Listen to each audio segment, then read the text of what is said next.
New York کی attorney general لیٹیشیا James نے قانونی فرم ہیڈ اینڈ ہائنز کو خبردار کیا ہے کہ وہ اوبر اور لفٹ ڈرائیوروں سے سیٹلمنٹ فنڈز میں سے 15% رقم اپنی فیس کی مد میں وصول کرنے سے باز رہے۔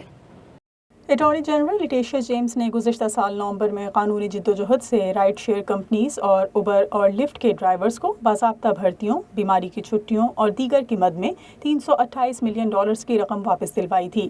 تاہم قانونی فرم ہیلڈ اینڈ ہائنز نے اوبر اور لفٹ کے ڈرائیورز سے کہا ہے کہ انہیں سیٹلمنٹ کی جو رقم ملے گی اس میں سے 15% ہماری فیس کی مد میں ادا کریں۔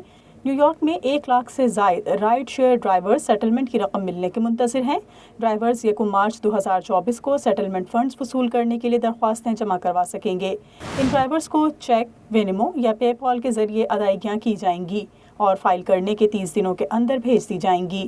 اٹارنی جنرل جیمز نے ہیلڈ اینڈ ہائنز کو بھیجے گئے مراسلے میں فرم کو حکم دیا کہ وہ فوری طور پر اوبر اور لفٹ ڈرائیورز کو طلب کرنا بند کرے اور اس غیر ضروری سروس کے لیے بنائی گئی ویب سائٹ کو غیر فعال کر دے۔ اٹارنی جنرل جیمز نے کہا کہ محنتی ڈرائیورز میں بہت سے تارکین وطن شامل ہیں جن کے لیے اپنی جائز اجرت سے فیس ادا کرنا ناقابل قبول ہے۔